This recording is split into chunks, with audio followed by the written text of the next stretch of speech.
Hey guys, welcome back to Oracle Life, episode number 18. This is our last roll on the beach for 2020 with Zenon and I.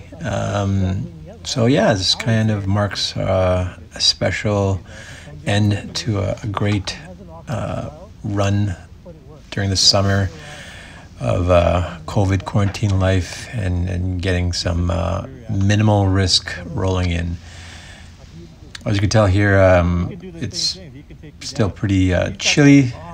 You couldn't tell that by looking at the visuals, but based on what we're wearing, warming up in complete garb with jackets, I remember it was quite cold. This audio recording date is a little bit off of the original recording date. This was done, I think, back in October, late October, and I'm only doing the audio now in mid-December.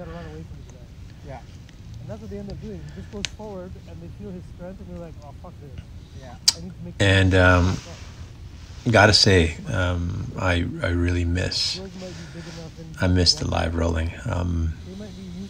There's nothing that can replace actual live rolling. For those that are perhaps listening from my Oracle Jiu-Jitsu online class students who do live classes with me through Zoom, that is definitely a great opportunity to get moving physically, to learn Jiu-Jitsu, to get live instruction over the internet from the comfort of your own home. But make no mistake about it, still nothing beats live rolling. For those that don't know, you obviously get instant feedback in everything you do. You get that level of resistance that you sort of ideally get, so that you can understand the mechanics of reciprocating forces and vectors and whatnot. A large part of which is very difficult to explain about Jiu-Jitsu until you actually do Jiu-Jitsu. As I always tell my students, Jiu-Jitsu is really about body control, controlling your opponent's body, controlling your own body, and it just comes down to mathematics and physics. From a physics perspective, it's literally just about vectors, which way a force is going, and the direction of that force. That's probably why we all need live rolling mixed in with our whatever content that we're presently doing. So here, guys, we're just doing a little bit of a light warm-up and some stretching. We want to get our cores going. Very important to do that, as I always mention.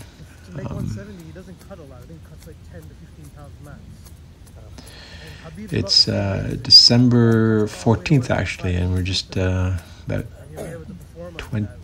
11 days out from Christmas. So if you're watching this, happy holidays, if I don't get a chance to say it.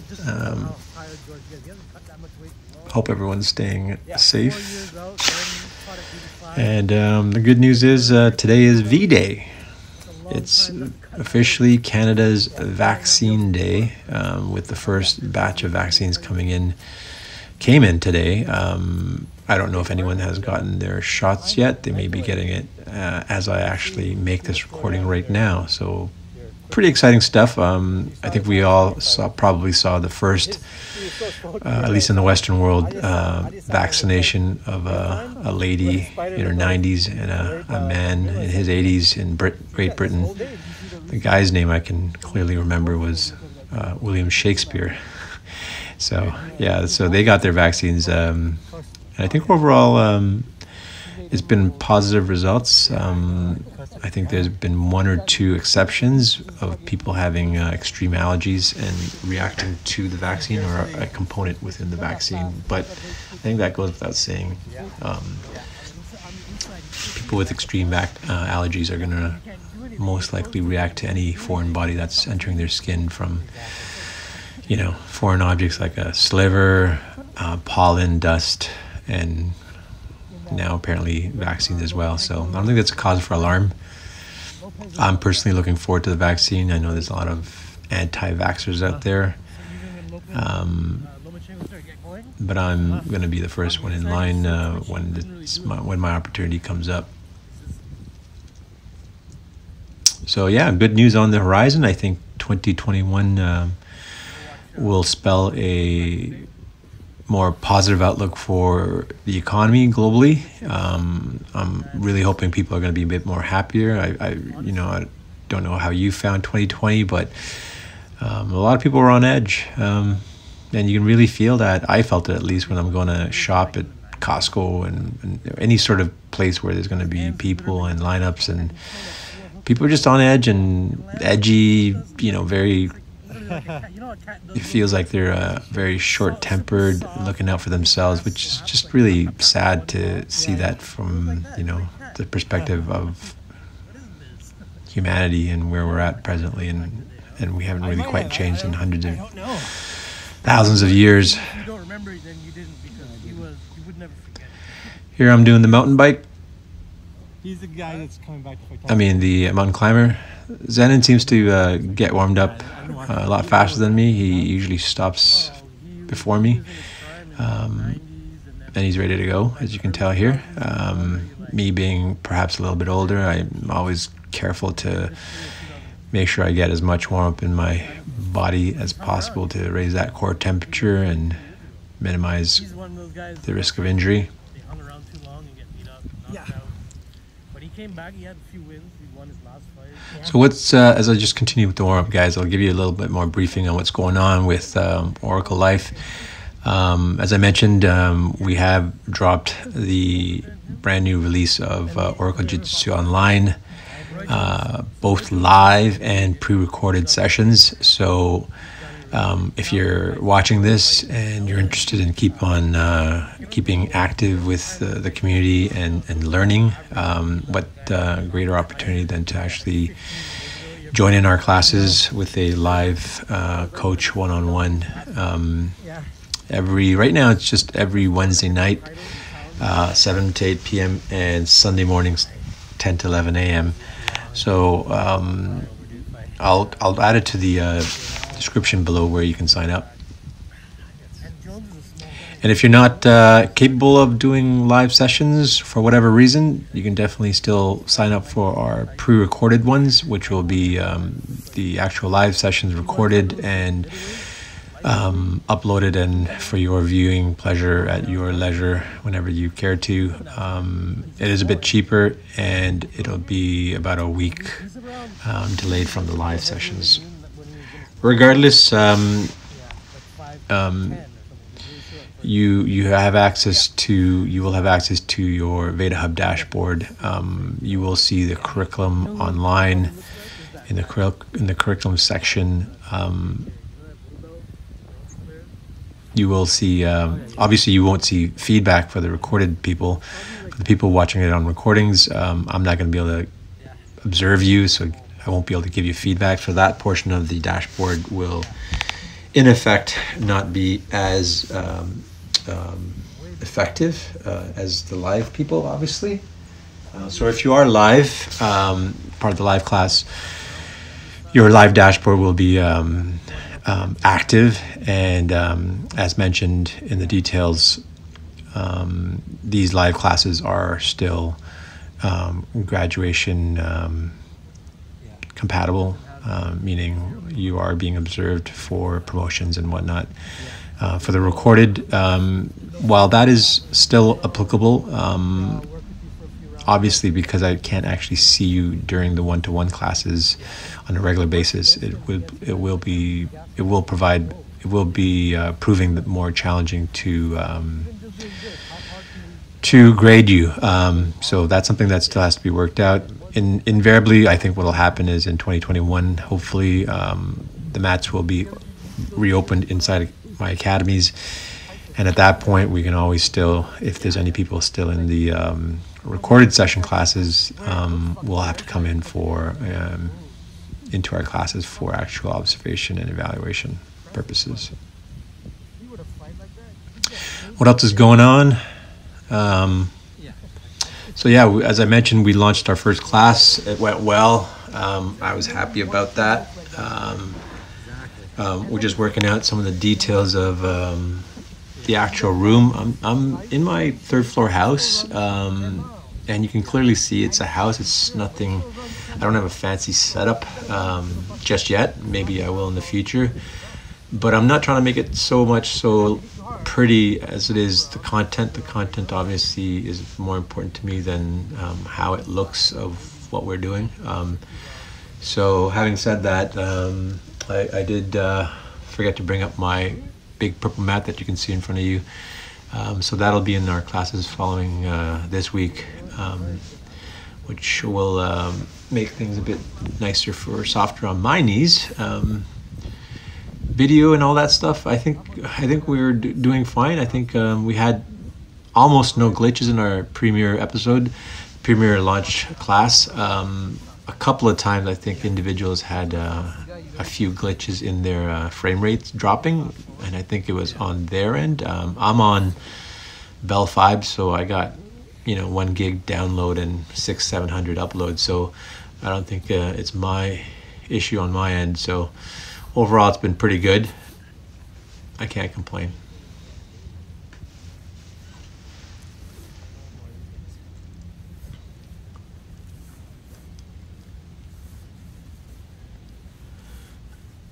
I'm watching Zenon here. Poor Zenon's really having to wait for me to slowly get my gear on. So I do apologize to Zenon if he's watching this. Sorry, brother.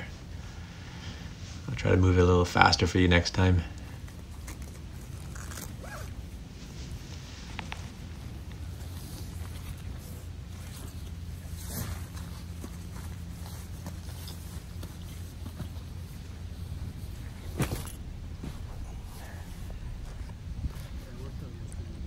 You did? Well, basically, when are you not working out? Well, I including like last weekend to this week, Penny Jiu-Jitsu, it's like 4 times a week. Nice. Dude, you'll be so ready for when we go back.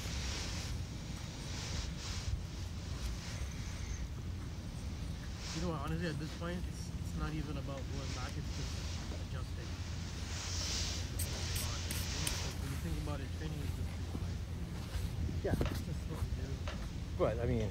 So, whatever the changes are, Yeah, it's just... yeah. But, it's nice to and then figure out running. and then when things change back and come back the way they were before, oh, okay, yeah, let's go. Right? Yeah. The last thing you want is day 1 back on the mat, and you're gassed. And you're like, And you're getting... 2 months Yeah. pregnant. And, Yeah, and everyone's destroying you. 25 pounds of Doritos. Doritos don't help, man.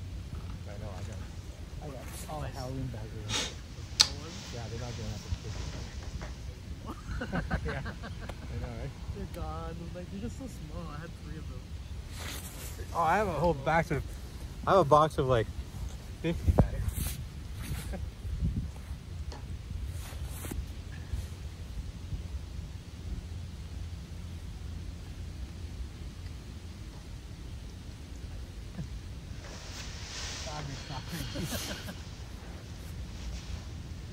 In terms of the Oracle Tribe That's hilarious. exercise routines, I haven't uploaded any new content recently, but for those watching and those interested, I have been going out regularly to the school to get my tire training in, and I'm going to make an updated video of it because I've created some new exercises that you might find quite interesting, particularly for the ground game, for the butterfly hook, butterfly sweep, also strengthening your hamstrings, a very overlooked muscle that I personally have pulled. Many people have pulled. It's so easy to pull it. It's such an under-exercised muscle that can easily be pulled, and once you do pull it, it's very it could come back over and over. So you definitely do want to watch that, as it's quite an important part of jiu-jitsu. Here we go.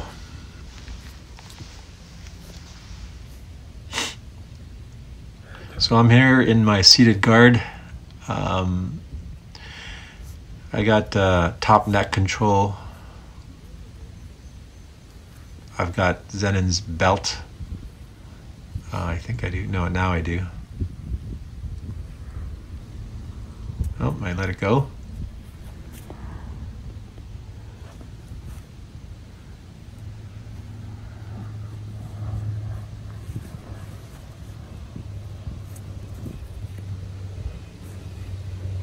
I think there I go for the Ezekiel, and I do not get it.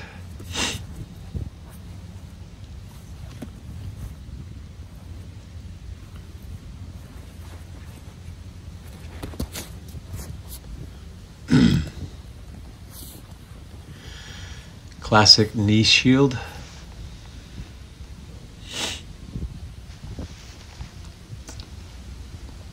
Zenin's objective is to get past that knee, to either compress it, go around it to the near side, or potentially the far side. But that's his main issue right now, including that leg. You see his right leg is snared with my right leg. And here you can see, I think I'm trying to get a grapevine, but I don't.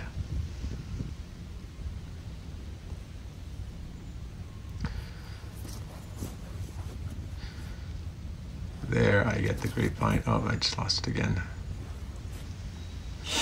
And there goes Zenin. He tried to get around the corner, but unfortunately, I stopped that. You can see through the hole there, I've got Zenin's right wrist, his gi wrist, his gi cuff. I've got control of that. I've got the knee shield right into his clavicle neck area. So it's a good, strong position for me from a defensive perspective. There, I put my leg on the inside. That's called pummeling.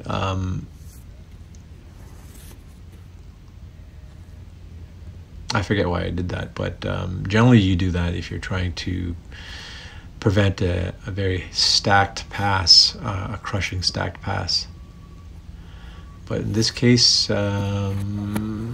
not sure why I'm doing that, what I'm trying to even go for. Nothing is coming to mind here, what I was trying to achieve. Okay, I've got his lapel there, and I'm probably trying to go for some sort of lapel guard.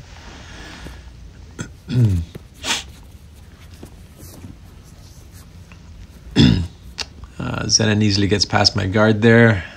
I don't put up much of a fight. He's got side control now. My grasp of his belt is pretty much useless at this point. I shouldn't say useless. There's definitely things you can still do from it. I typically don't have very much arsenal from this position, I would say, minus a few items there. But there you see I got the Ghost Escape, sort of a modified. Didn't really do too much, but I got out of there pretty easily.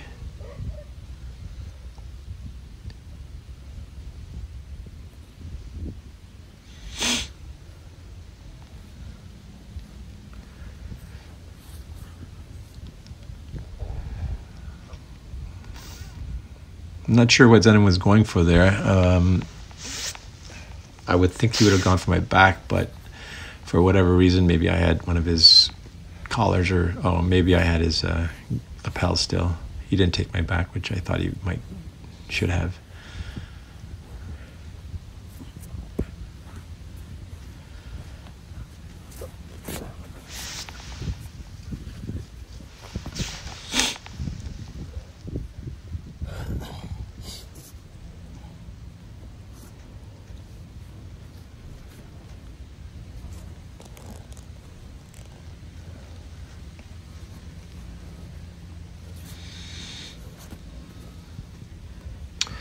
I'm swimming my left hand in and then getting an under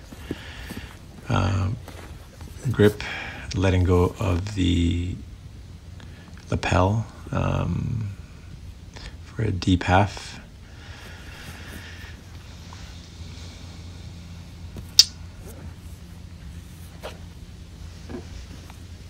But you see Zenon is doing a good job of smashing here and isolating my arm to my body, and he's going for a triangle here.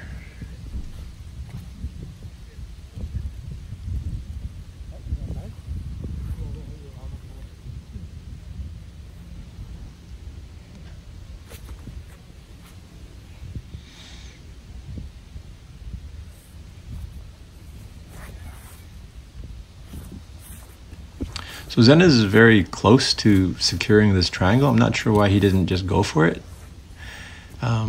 There even he sort of could have, but maybe, I mean, he's definitely got shorter legs to my torso length, so that relative ratio can make a difference of make or break, or at least the option for you to go for it.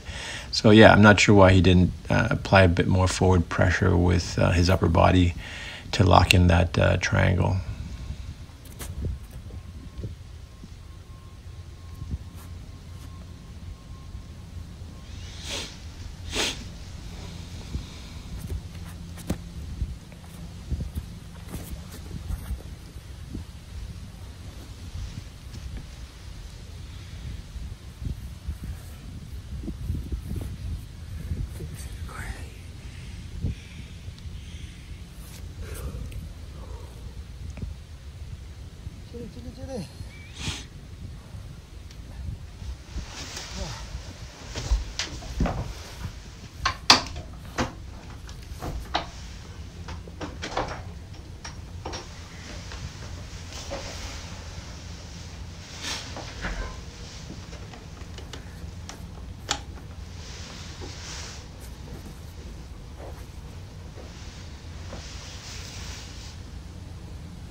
There you saw I don't know if there's a name for it, but basically a hamstring step pass where the person in guard stands up and to finish off the guard break, you step in the inside of the individual's hamstring.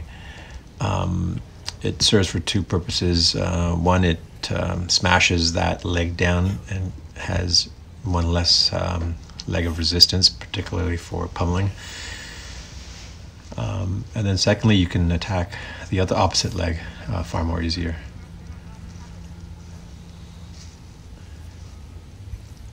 For those not familiar with Jiu-Jitsu, you just saw a second ago how I use my right hand to grab his pant cuff.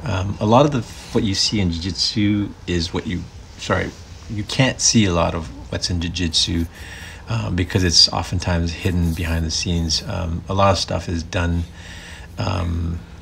behind closed doors, so to speak, so that from a viewer's perspective, or at least from the opponent's perspective, because you don't want your opponent to know what you're doing. And quite often that translates to when you're watching videos, neither are you seeing what the individuals are doing that are, hidden and under. They're all nonetheless quite important. Here, this is something that I had seen a long time ago. I actually have executed it, but here I don't think I remember exactly how to execute it, but essentially you go into the back of a person's gi and you come up for a modified Ezekiel. I didn't get it, obviously.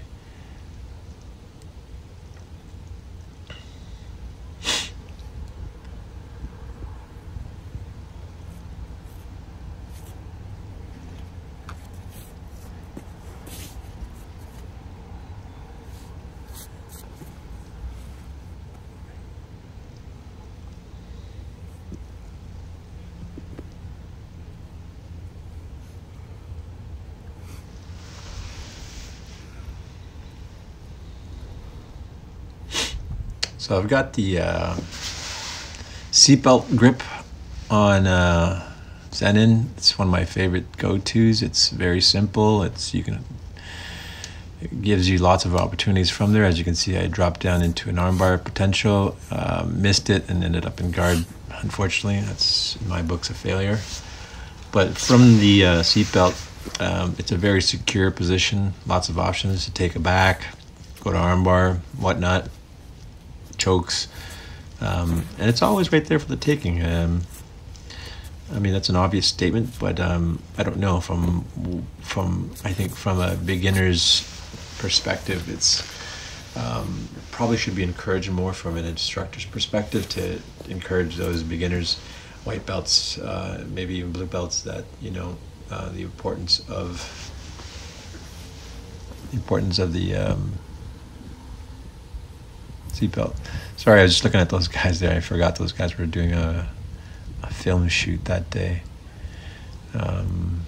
Quite oftentimes people rent this beach from the city, and then you can't use it, and or at least portions of it you can't use. These guys, I think, told us about it, but didn't kick us off, which I always find annoying as taxpayers, having paid for our access and then having to be kicked off for commercial reasons. Doesn't quite make sense to me.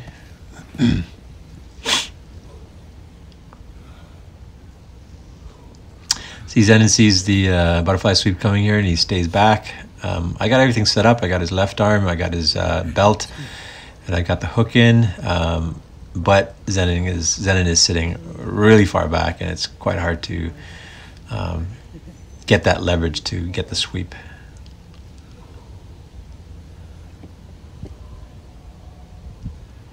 Zenin is working to get past that knee shield I mentioned earlier.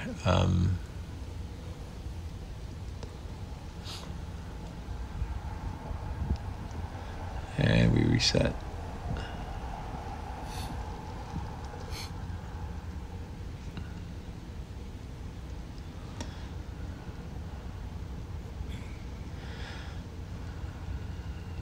That stiff arm of Zenin has been really effective in shucking off the person on top in side control. As you saw when I went from back to side control, he stiff armed me and put me right to guard, which is a really good job by Zenin.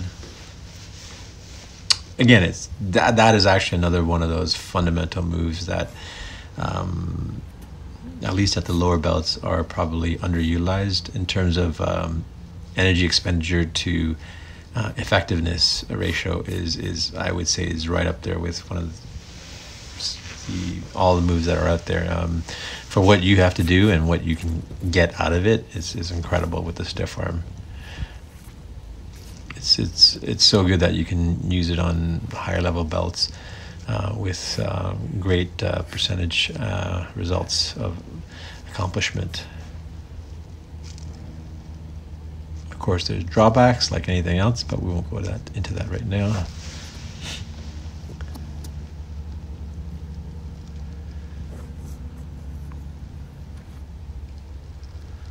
So Zenin's doing a good job of tying me up with all those grips.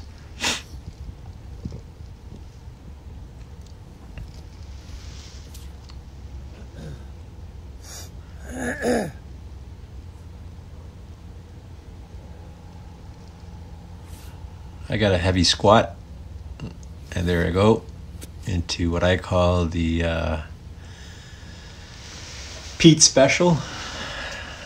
Pete, I doubt you're watching this, but if you are, I named it after you because you taught it to me.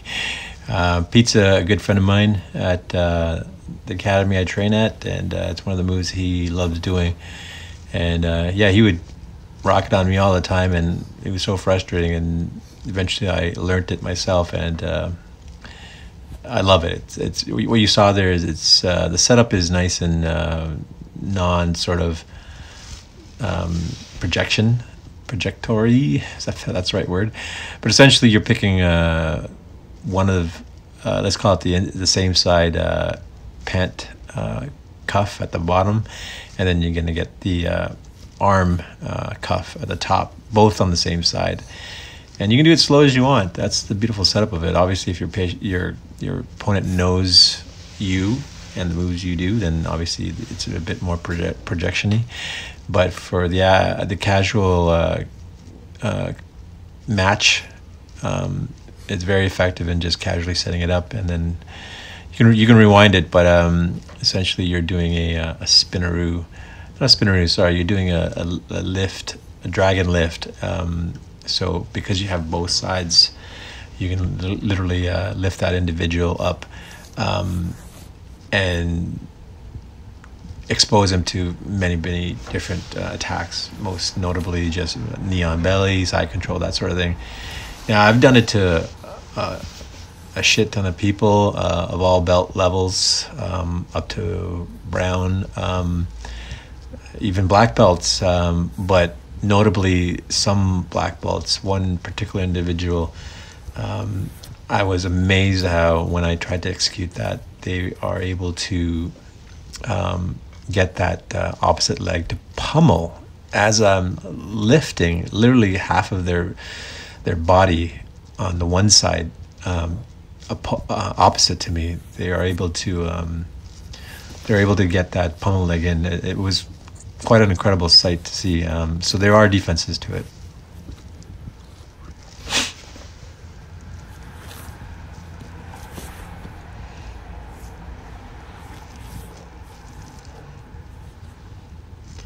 So here you see I'm going to probably sit back into the seatbelt, which again, as I mentioned to you, is one of my favorite moves.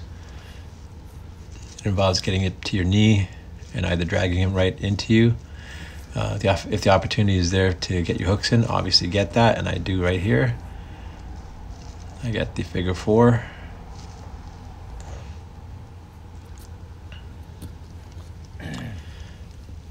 So Zenin gets my leg there, but he's not able to do anything with it. So here, I was trying to go for what I call the crab attack, using my own gi lapel from the back for a choke. I didn't get it, obviously.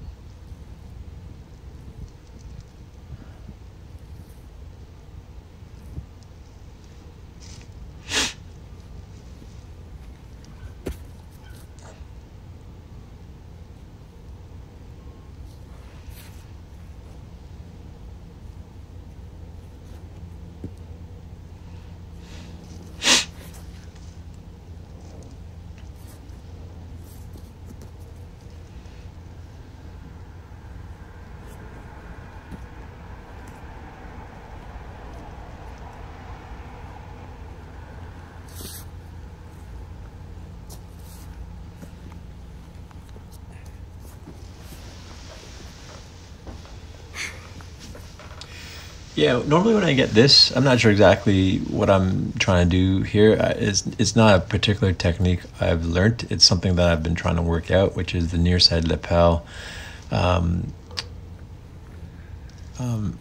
used against my right same side shin. I use it thinking that it's somehow potentially a defense mechanism, but I don't think it's particularly working out for me in the many times that I've been trying it over the past few years.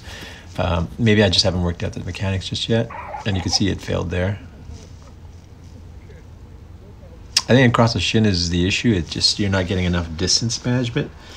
But if I were to get it across my feet, I think that would be a different scenario, because your feet can extend. So I'm not. Oh, there we go. Then it's got the seatbelt. I'm just gonna say I wasn't sure if he was gonna grab the seatbelt.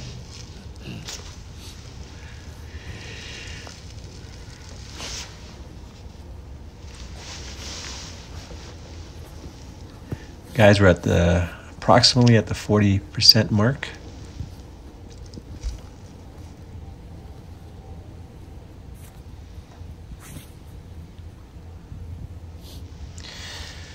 Don't forget, if you're still watching, to hit the like and subscribe button. As you may or may not know, any early YouTuber guys are obviously looking for the like and subs to try to get through the initial launch phase where you're in the single or double digit subscribers where I'm at. I can't imagine how guys get up into the hundreds of thousands. And so it's fascinating to me when I watch guys like, you know, Coach Peterson. I think he broke, what was it, a couple hundred, 500,000 or something like that subscribers, which is great. Jiu-Jitsu, he's up there. I forget what his numbers are. All these guys are, you know, Stephen Kesting, Night Jiu-Jitsu. These are all guys that pump out like machines their jiu-jitsu content, great content too. So kudos to them for getting all that great stuff out there and getting the numbers.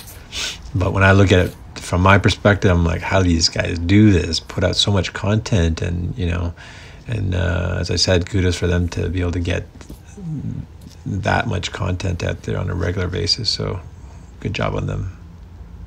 Well deserved sub count numbers.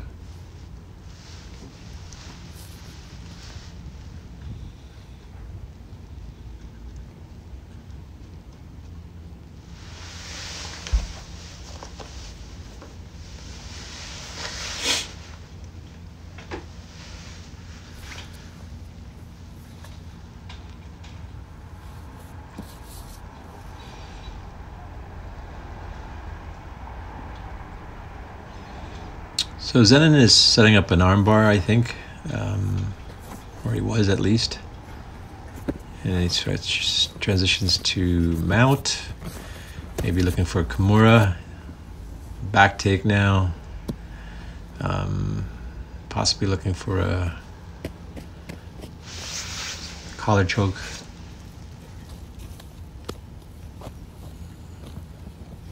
Sorry guys, I think if I had a if I had a reverse angle camera, it would be pretty good to put in a picture in a picture so you can see what's going on from the other side. But to be quite honest, I don't want these things to be this massive technical endeavor, setting up shots and whatnot. I really don't want to take away from the fact that at the end of the day, it's Zenon and I trying to get rolls in, and I don't really want to burden him with tons of, oh, there you go. I got a nice little sweep there, a reversal. I don't know what the name of it is, but basically you got your butterfly hooks in, but instead of going to the side, you're literally going over the top. Then again, I think you were going a lot easier with every days. I know you had more, but for whatever reason, you weren't giving it 100, which is fine. No, it's just want to enter into it smooth too, right? Don't want to just come in running out the gate and yeah. injured. And Looks like I gotta be careful how hard I go. we've definitely warmed up. Zenon there, I don't know if he abandoned his gi or not, but he definitely took it off for a second. Not sure why. I was skinnier than I was, like 20 pounds lighter. At the end, I was at your size, my size, everywhere. Yeah. And guys are gonna hit you as hard as you hit them. It's Exactly. human nature. And I remember this one kid who was only 15, and he didn't look 15. And once you put on the headgear and gloves, and the guy's trying to take your head off, and he's actually coming at you trying to take you out, you feel like I hope that lady in the background got some good shots of us. If you're watching this, please give us one of your shots to look at. I'd love to see how they turned out. 100%. and he liked it, he didn't care. He ate it. I just ran down and grabbed a coffee, in case anyone's wondering why I'm catching my breath here. It's human nature. So I love these ones. You ever watch the ones that's flying such really dollars? So yeah, this past summer has just been great rolling with Zenon. I think we both agree that it's been an amazing experience to just, there's so many benefits to rolling with one individual all the time. It really helps you minimize variability because you've got the one person that usually means, you know, a set of techniques that the person goes to. Body, shape, size, weight, all those sort of things are minimized in terms of variability. So why is that important? Well, it allows you to focus on your game with those sets of variables. Obviously, in real jiu-jitsu, you're not going to have that luxury, But if you need to say work on some particular type of technique or principle, having those variabilities reduced to a minimum allows you to focus on them a lot more. Really to drill down and to harness the very fine minutia details. And that's really what jiu-jitsu comes down to is at the expert level, moves are harnessed down to, the inches and millimeters of placement and timing, which is really hard to do when you're competing with a different person every other match in a typical dojo setting. You might 1 minute be rolling with Big John, and he's 250 pounds, monster purple belt. And then next run, you're, rolling with Andrea or whatever, a female at 110 pounds. And then next thing you know, you're rolling with John at 180 pounds at a black belt. So those variabilities just add, obviously, fun and excitement to the game because every match is going to be different. But at the same time, neither are you able to focus on your game set, which I mentioned to you, will not obviously work ideally across those three individuals all the same way. So from a what do you call it, honing in on technique ability, it's definitely much more harder on a day-to-day basis at a live, fully, populated dojo versus one-on-one. So this is one of the real good things that I learned in this summer months with Zenon, to be able to have that amazing opportunity. Having said that, I would probably speak for both of us that we probably will just love the day that we get back on the academy mats and start rolling with all kinds of people. Part of jiu-jitsu, like I don't know if I mentioned to you in the past, is really about friendships that form along the way, sense of community. Over time, you're going to find, if you're a beginner, you're going to establish some friends. A routine sort of establishes where, especially if you're going on a routinely basis on the same nights, you're going to see those same guys over and over, and you end up starting to roll quite often with those individuals a lot, both from a compatibility perspective, from a physical and level perspective, but also just from a friendship perspective. Everyone has different fighting styles. Some are very aggressive, some are very passive. And depending on what your style is and what you want and want to experience, you'll try out a bunch of guys. The first guy who goes sort of smashes you and pops a couple of discs in your back, you're probably not going to want to roll with that guy again. A true story that's happened to me. You're going to find those individuals that you are compatible with. So we're definitely looking forward to that when that happens.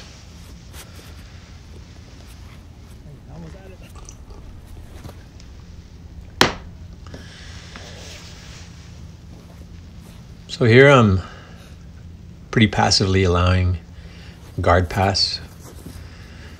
Why am I doing that? Like anything else,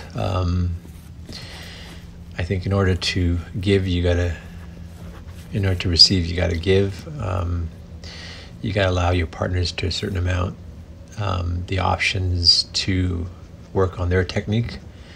And in that same process, you're really working on your defense. So that's kind of what I'm trying to do there, not to give Zenon too much of a hard time. Here I'm trying to not prevent Zenon's hooks from coming in. I've literally grabbed his... So there I've got the 2-on-1. This is one of my favorite moves. Let's see if I get it. I've got two of my hands on Zenon's wrist. It doesn't work there. Sorry. Yeah, what I thought it was when I do 2-on-1 from the opponent taking my back. That was not it. So Zenon has a modified side take, I'd call it. neither on mount nor on back.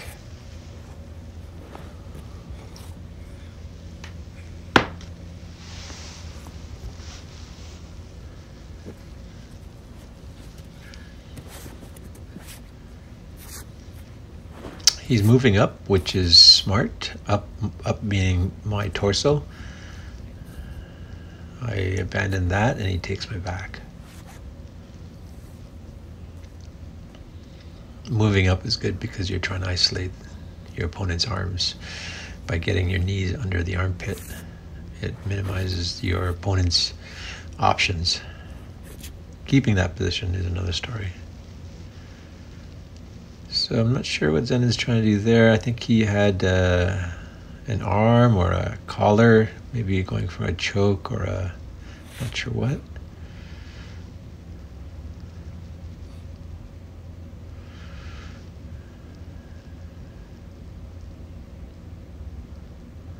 There, you see, there you go. The Pete Special, modified. I used the lapel. The setup was super easy. Zenon either let me have it or didn't see it coming, but I explained that a little bit earlier on, I think around the 20-25 minute mark. This one was the modified version where I had the lapel, which is interesting.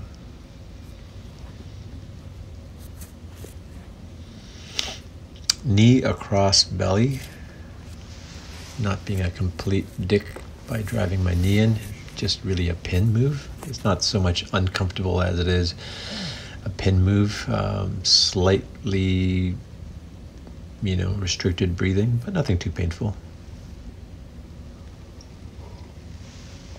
I'm on the, you can see there, I'm on the balls of my feet intentionally, but because I'm trying to drive most of my center of gravity into that knee so that it pins them. The way you post your feet and knees often dictate how your body feels on your opponent. What I would call is actual absolute weight and perceived weight. Something I've never really talked about, but I've always sort of fundamentally understood, and I think a lot of jiu-jitsu people understand, is that you've got your absolute weight, which is whatever, how many pounds, but an odd, interesting phenomenon happens in real life where, depending on how you carry yourself, depending on how you distribute your body weight, depending on how many parts of your body actually touch the ground, has an overall effect of how your perceived weight is. So that doesn't mean you're going to get heavier than your actual weight, although it feels like that. What it really means at the end of the day is that more often than not, we're actually not distributing or using our entire weight in any one particular example. What I mean by that is, like, let's say you have a standard side control and you are just laying there. The individual is going to probably roughly feel 40% of your body weight, 40-50%, let's say, right? If I were to get on my toes as I'm doing side control and lean into my opponent via my chest, he's going to now feel a significant amount of my weight coming into him. Why? Because your body then is no longer flaccid, it's more rigid. The fact that if your body is rigid, it acts as a single unit, so your entire absolute weight is coming down on your points of touching. So from an engineering perspective, those would be the 2 points of, let's say, a bridge. Whereas when it's soft, you can think of, I don't know, a dough, let's say a long string of dough. Only those portions that are touching the other opponent is what the opponent feels. So it'll be, you know, as I mentioned to you earlier, 40 to 50%. But when your entire body is rigid, you're going to feel effectively feel a lot more. I don't know what that number is, but you're going to feel a lot more. In architecture school, we call that UDL, Uniform Distributed Load.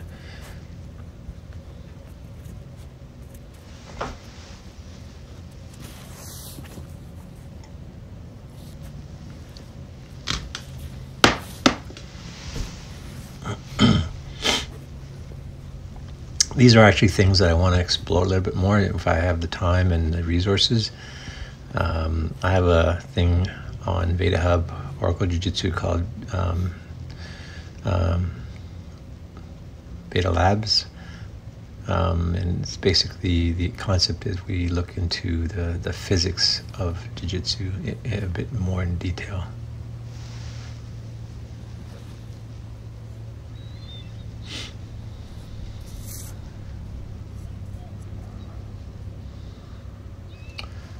So here you see I've got the lapel again, and there I've got it across my foot. I mentioned to you earlier how when I put it across my shin, the guard pass was easy for my opponent to get into side control. Here, because, well, I've got it the opposite foot, so I'm not sure how this is going to work out, but I've got it across the opposite foot, but because it's my foot, I can extend my leg entirely and effectively drive away my opponent, destabilizing his base.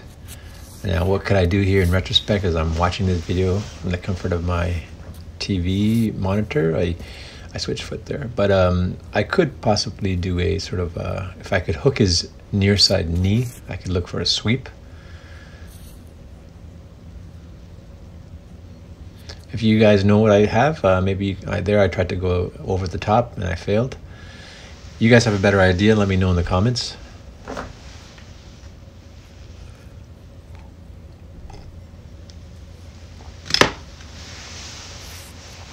As I said earlier, it's a work in progress.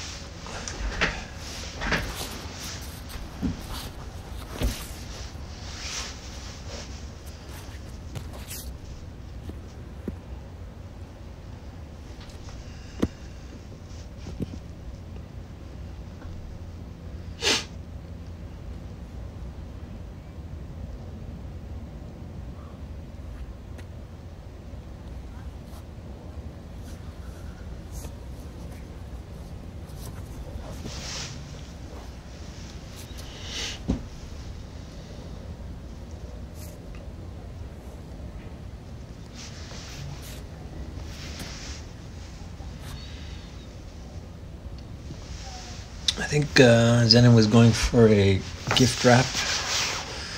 Switched to Kimura. I think this is one of his more popular moves.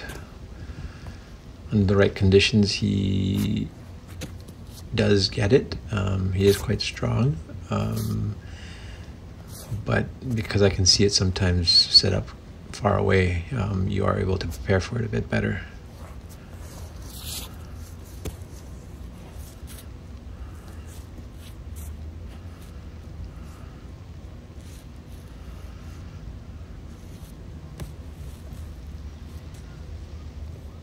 So you can see the clear size disproportion here, me to Zenin.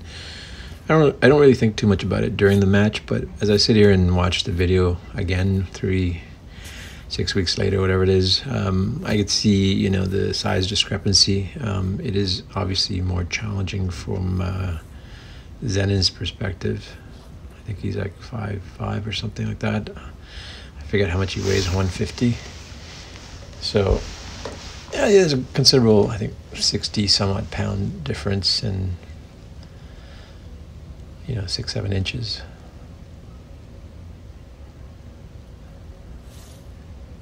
Now, having said that, it shouldn't stop you. There's plenty smaller guys that can completely destroy me. So don't let your size determine your game. At the end of the day, as they say, Jiu-Jitsu is and was designed by Helio Gracie to act on leverage to overcome larger opponents.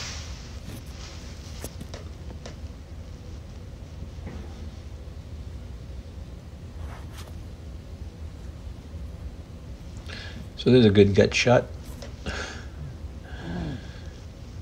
I promised to myself I'm going to get rid of that gut as soon as we get out of quarantine.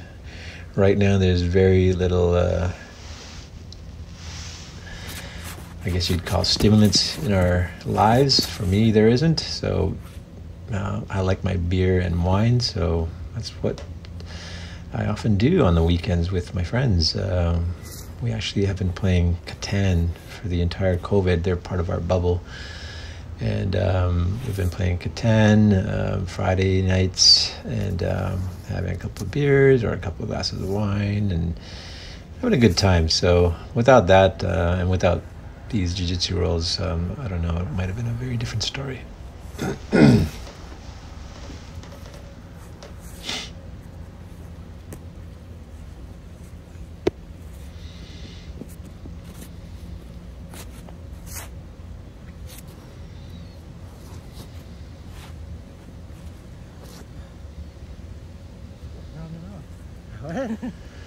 So you can see I had the near side knee tied up of Zenon's, intentional, so that he couldn't bring the knee back in to replace guard. And that's how you get past one's guard into side control. And then I grab his pants there because I'm looking for some form of hip control.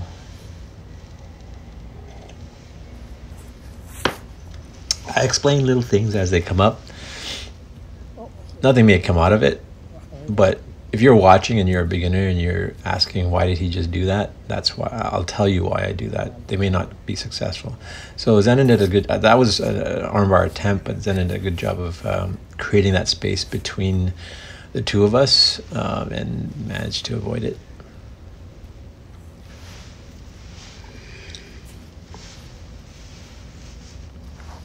A good armbar, like many other techniques, really relies on your distance management and your ability to remove space.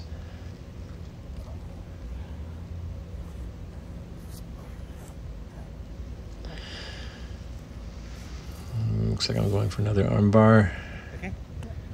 I may have hit Zenon in the face there, trying to kick his arm off of my leg, that leg grab that he has. I was trying to put it over your arm. But what I don't want to do is have him You went over it. I was like, okay. Turn up on me.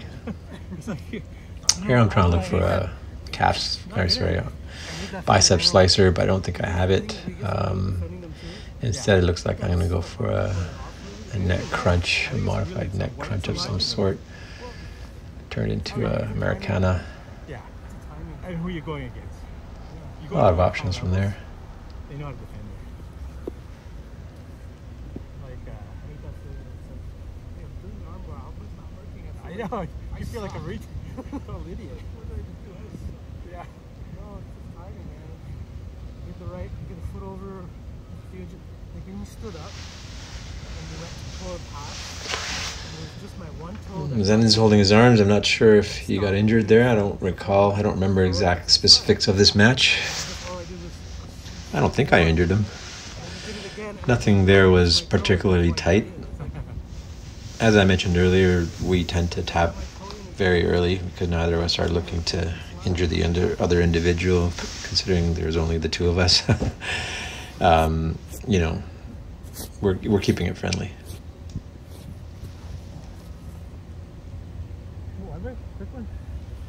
So right now, yeah, I'm at about 215. It's probably the highest I've been in a long time. Last time I was at my max 220 was probably when my daughter was born in 1997. Over 20 years ago. And since that, I've just really averaged out to about, on an average walking basis, at about 205. At one point, dipping down almost into the 180s. I think I was 191 at one point. Never have been in my 180s since high school. So I enjoyed it. The 180 felt really good. However, when you fight in the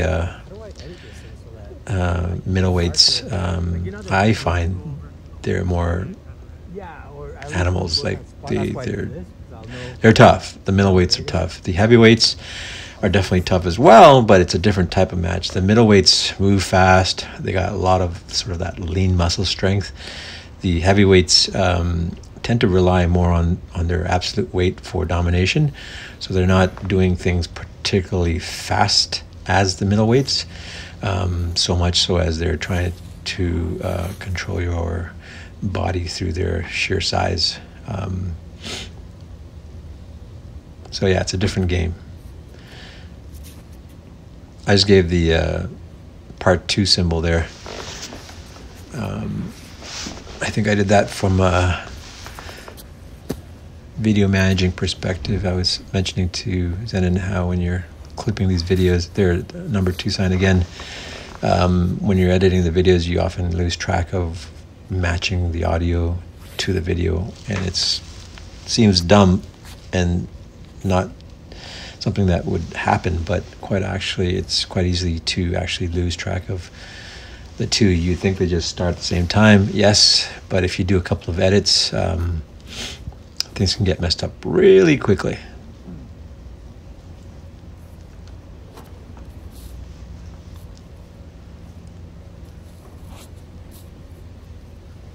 Lockdown, but you know, how are you coping with all this? Because I actually audio over this decoupled, so thanks again. And then I stitch them back together in the video editor. Some guys like to actually record the video over itself with the new audio, so that the two are stuck together. I'm thinking of Coach Faraz Zahabi. He does that a lot. A lot of guys who go over their footages do that. I personally don't like that. It doesn't lend itself to, for me, it doesn't lend itself to a cleaner delivery with a lot of that provides for an interesting, with a lot of his speed static. No, with a lot of movement of, all right, guys, talk mouses soon. And rewinding and backwards and forwards. That's sort of, sorry, let me fix this sound. I'm not sure what's going on. I'm not looking to deliver that type of content. I'm not looking for a breakdown, move by move. These contents, if you haven't already figured it out, is meant to be a single shot, end to end, no cuts, no takes, no edits, so that you can experience it as how we experienced it, almost, lifelike. And of course, then me editing it with voiceover, only on the voiceover, sorry. So it sort of gives a different user experience. I'm hoping one that is enjoyable, a bit more, less choppy, more, casual, easy flow.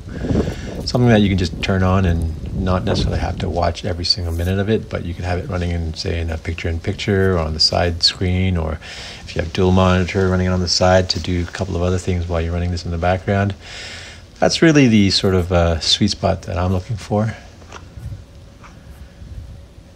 It's not designed for you to come in, get out, grab a technique in 4 minutes and then be done with it. I've always been attracted to the Mendes brothers videos. Who else? Not necessarily the as I was saying, the Mendes brothers, because they're so exceptionally gifted. They obviously have instructional videos too, but they also have live rolling sessions, which I really enjoy watching. They're both good, actually, the instructional and the live videos. Most people, I'd say, do the instructional videos. So obviously they're good. They have a purpose. But yeah, my choice is to go with the unedited live rolls.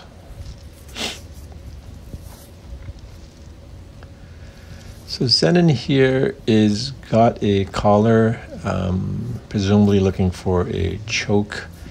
His job is now to fight off the grips. At this point, it's all about grip fighting.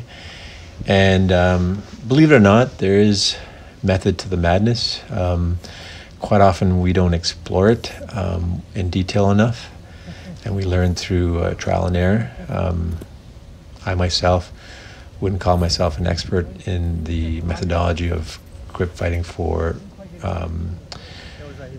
collar chokes from back take, but I will tell you who is good. Shout out to Coach Peterson from Teach Me Grappling. He's got some excellent content out there, one of which is the hand fighting techniques. So it's something that I want to explore in more detail, and I'd like to teach my students as well on that, because I think it's a very important aspect. Obviously, we end up in the back quite often, and it's easier said than done to get the choke. Quite oftentimes so Zenon got the tap out there. Quite oftentimes we will lose that choke for whatever reason. So why not learn how to do it right? I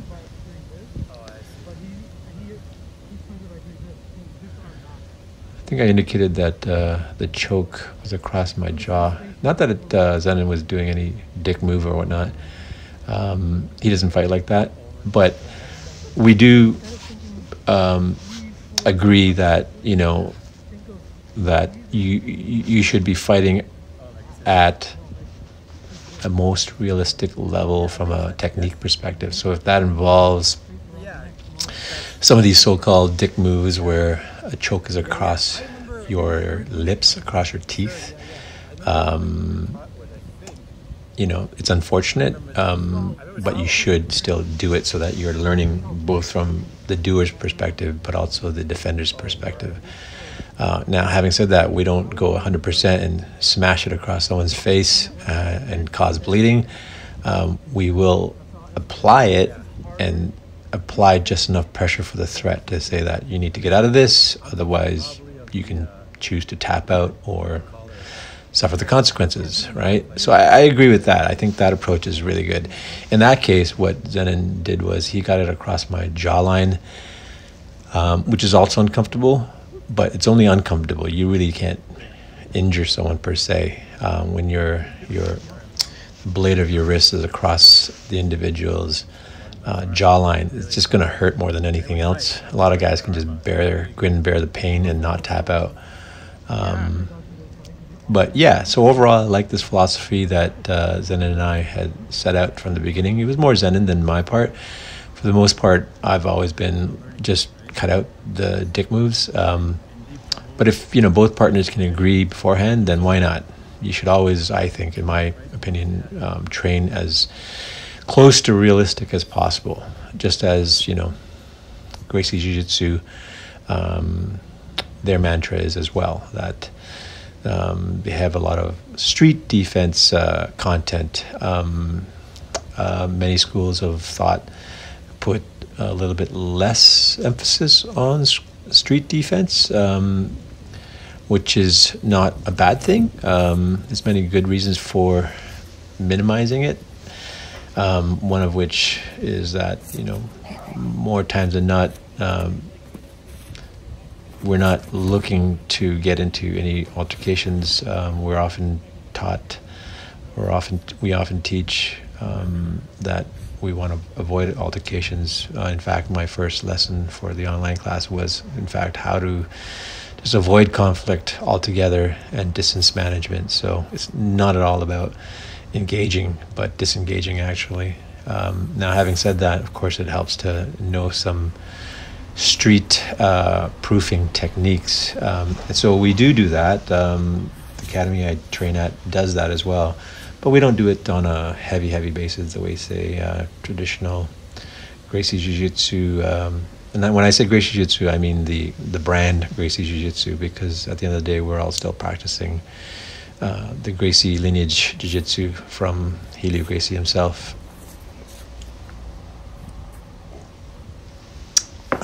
We do still do street defense, just not as much of it.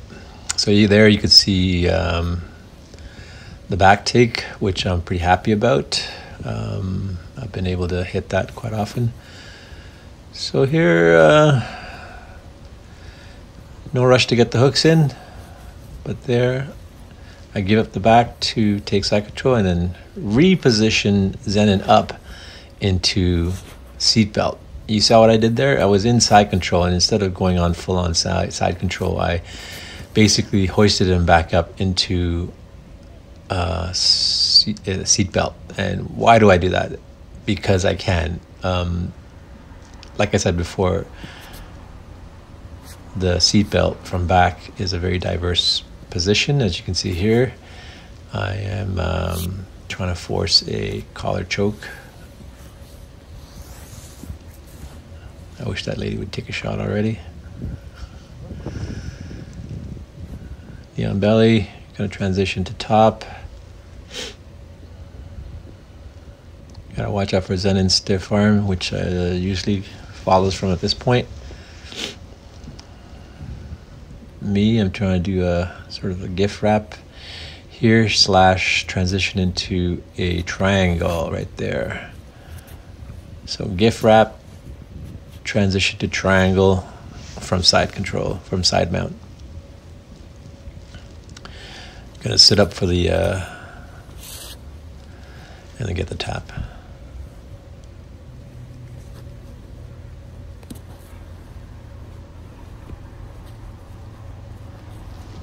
God, I miss these rolls.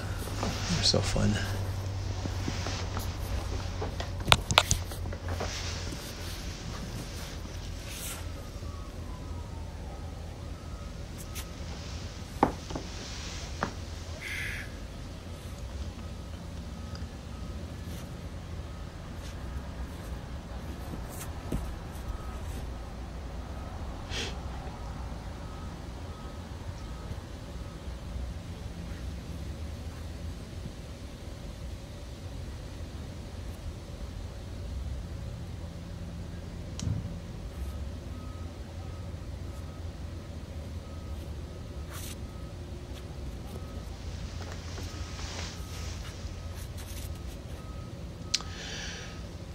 So you see there Zenin stuffed my shield knee,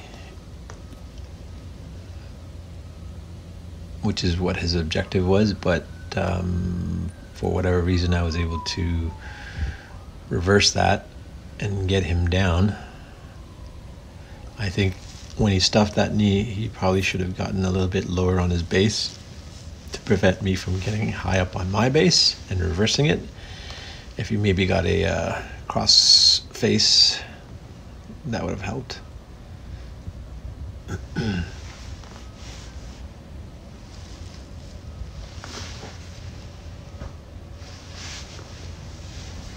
Guys, we're at about the 3/4 mark, a little bit over 3/4. In terms of content, it's probably another 5-10 minutes. So I want to thank you for watching this video. If you have been watching it, I hope you've been enjoying these videos. If you have, don't forget to sub and like and share with your friends. If you really like this stuff and you're not already Jiu-Jitsu training, feel free to join our classes online. Right now, there's a promotion going on for the first week for you to try, both online and recorded. Go to oraclejujitsu.com and check it out. In the coming weeks, you should hopefully be seeing some content coming from the online classes. Shorter clips, not the full hour. They're going to give you a sample of what our classes are about. And if you like what you see, I'm going to invite you to join the Oracle Tribe. And in terms of the exercise routines, yeah, hopefully I'll be able to get some of the new routines out for you and show you what they're all about. Strengthening your hamstrings, strengthening your quads for your butterfly sweeps. What else did I do that was new? Oh yeah, really focusing on the bottom half. I've been doing also squats, jumping squats like frog jumps to increase a bit more of the fast twitch muscles and explosivity from a stand-up portion of the game. On the upper side of the body, I've introduced new tire throws straight up at a, about, I don't know, basically as if you're tossing a ball against the wall above your head, but instead it's a tire, well, 2 tires in my case. Quite difficult. I can get 2-3 bounces in where you're sort of grabbing the tire in midair, stopping it with your hands and pushing it back, bouncing it back into the wall. A little bit dangerous. You don't want to miss, bust one of your fingers up or worse, smash it into your face as it comes down. Great for your upper body though. Another great one that I created was a sort of side hip toss where you're side swing, hip swing, where you're just grabbing the tires, hoisting them up to past your, I guess, your solar plexus, and then with your back against the wall, a strong wall, you're just sort of rotating and smashing the tire to your left and to your right, to your left and right. And phenomenal exercise, phenomenal. Just gets right into the core, strengthen your core. You're keeping the tire up using your deltoids, otherwise it hits your knees and that doesn't feel good. So you're working up your upper body in addition to your core. Great for your jiu-jitsu game, for your stand-up game. So that one I've been also really happy with, which I'll try to capture on the next few videos. So look out for that. That'll all be on Oracle Life on my YouTube channel that you're watching this on right now. So just keep your eye out on it, and if you've hit the subscribe and notification button, you will know when that comes in.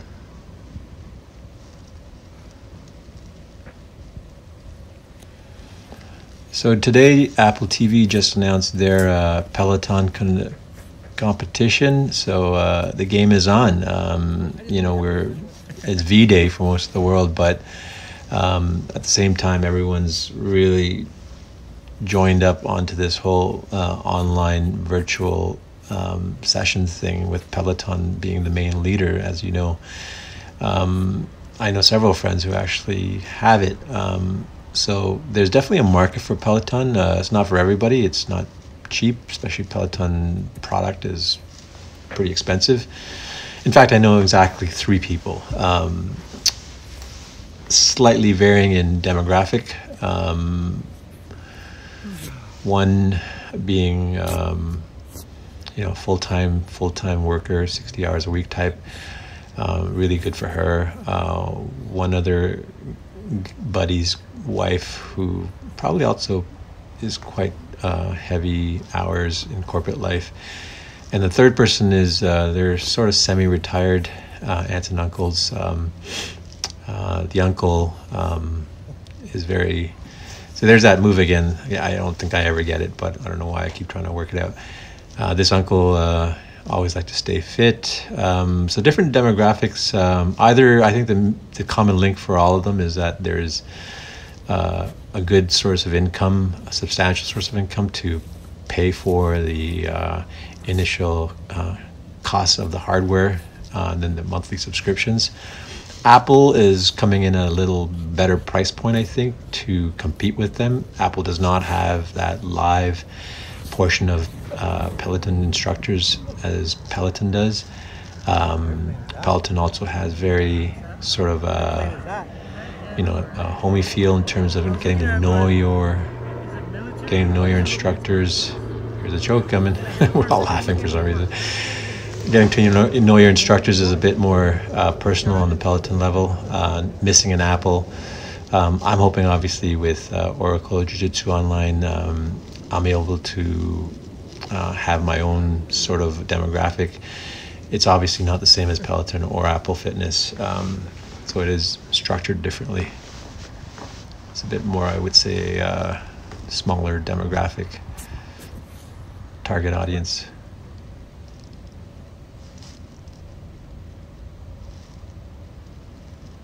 So we'll see what happens at the end of quarantine and COVID isolation, whether or not these online classes are still popular with people. I think it makes a lot of sense. It opens the gates, so to speak, from a non-physical side of things, that you don't have to be right there. It opens your markets to global populations, if that in fact is the case. You know, you can, there's nothing to stop you. Like if I watch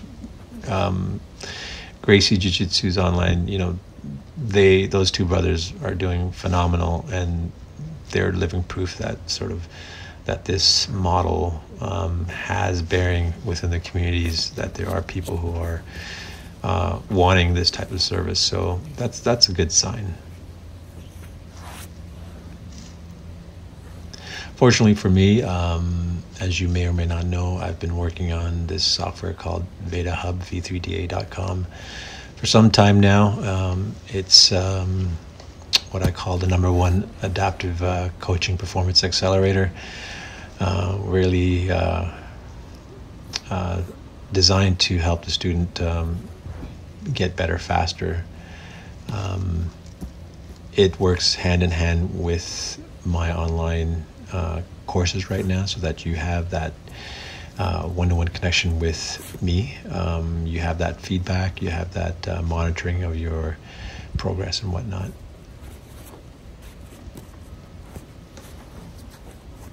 Now that's what's giving me, Oracle Jiu-Jitsu, its unique value proposition in a crowded market. For now, VedaHub is open to the public. I more than welcome any other groups, clubs, academies, martial arts, whatever the case may be, to partake and join in on the coaching software portion of it. There's the escape for that. If you can get it in time, you can break out of the triangle. Sitting on me, had me pinned, I couldn't roll, I couldn't move. You know what it is? I can't defend it. If I just sit here and I do this, I use all the torque in my arms and hard. Whereas when I roll, as we roll, I'm actually... But it also gives me the chance to... Still, VedaHub is still in its beta. So there I got a toe lock that I think then tapped out of. My guys are working on some debugging some issues that I've been having. So fingers crossed. I'm hoping to have those fixed, and a couple of new tweaks that should actually streamline and generally overall improve the UI. UI means a user interface for the user from a registration perspective. So I'm pretty excited about that. I'm going to be sure to keep you updated on that. I don't know how I can maybe turn that into, as I promised, into content for Oracle Life. I'll try to put that into some sort of video format to show you what I'm talking about, in keeping in line with our Oracle Life mandate to give you a sneak peek into what's going on in the back end of academy development and academy company dojo operations, of what it's like for the physical side of things, but also on the back end operational side of things. There's a lot of moving parts. A lot of people don't know. Students, myself having been one for over 9 years and still am one, you don't see a lot of the stuff in the back end of an academy that you go to. You just think it's, oh, they just open the door and things run, right? You just show up, you pay your bill, and you do jiu-jitsu. But it's that only happens when a lot of hard work goes into the back end to make that happen. So you definitely should appreciate your school owner. You should definitely appreciate your head instructor. You should appreciate all your other instructors. You should appreciate guys down to the guy who cleans, mops the mats, to the person on the front door, the greeter, even to the people who run the software and make the software happen in the back end. All these things must come into place in order for a jiu-jitsu academy, like any other business, to run properly. So that's what I'm experiencing now, and that's why I'm hopefully opening that up to people who may find that interesting. And I beat him like a couple times, and I could tell like he just got his blue belt. Guys, there's about 9 minutes left in this video. I'm not sure if Zen and I are going to get another roll in. It looks like we might. I've seen him and he's a nice kid, but I'm just like he's big now. He's tall and big, and now he's like 19, I think. Like, So what else is new? because I could feel like at that time he had the energy and the strength, but he didn't know what to do. Yeah, so I've got as I mentioned, the online academy going. I have my MMA training dummy stuffed and dressed and ready to go. I'll try to post a picture. If you got actually my Google account for the Oracle Tribe, you should see something there shortly. That's where I usually do most of my photo updates. From a social media perspective, this is sort of the distribution. From a marketing channel, the first touch point really is Oracle Life and Oracle Tribe to give people that exposure. And then from there, I present to people the actual memberships, such as Oracle Jiu-Jitsu Online with the live training classes or the recorded classes, the merchandise, that sort of stuff. From the social perspective, Instagram is where I do the least amount of work per se. I just get photos up there of announcements, teasers as they may be, and then Google, I'm putting up the offers of events, coupons, that sort of thing, announcements. That's a very central hub to everything, as it is Google. So definitely, if you're wanting to keep up, you go there. Of course, there's my website. I make sure that is up to date with the latest information. But continuing along the social media lines, Facebook, that's usually where I'll put up information that's a bit more detailed than, say, Instagram would be. Twitter is a little bit more the off strategy perspective. It's more general content. There is an Oracle Jiu-Jitsu Twitter channel. I'm not sure exactly what I use that for. It's very generic, I think, at this point.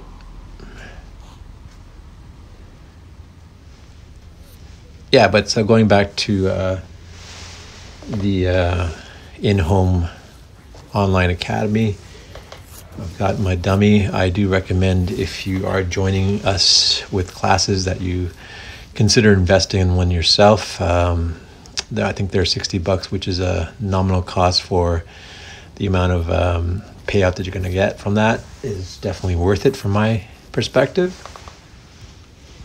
I also got one of these purple mats that you can see in front of you from Amazon that both Zen and I have to Velcro them together. An investment into that, I think, is roughly around the same price point.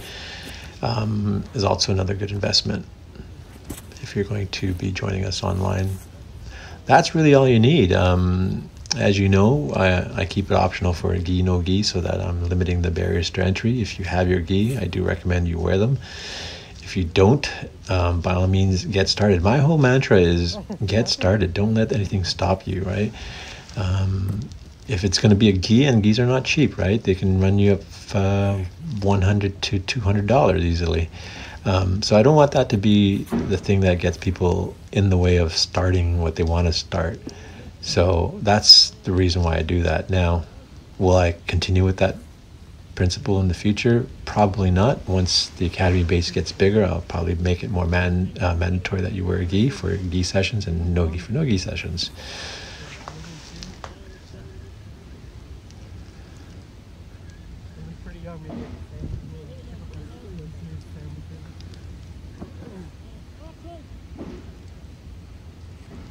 So you could set up for the triangle there. Once it locks in, I grab my foot and I pull it in. It just gets a little too tight to bear. And I think we're done at this point.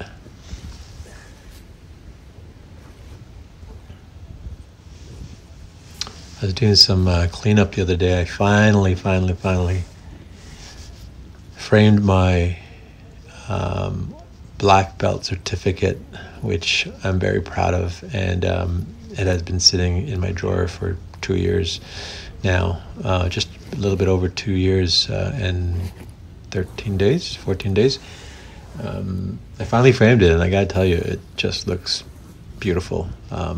I know it's just a piece of paper, I know it's whatever, but to me it represents, 10,000 hours plus, several thousands of matches and fights, broken nose, a mini stroke, broken arms, a broken arm, a lot of blood, sweat, and tears, and so I'm very, very proud of that.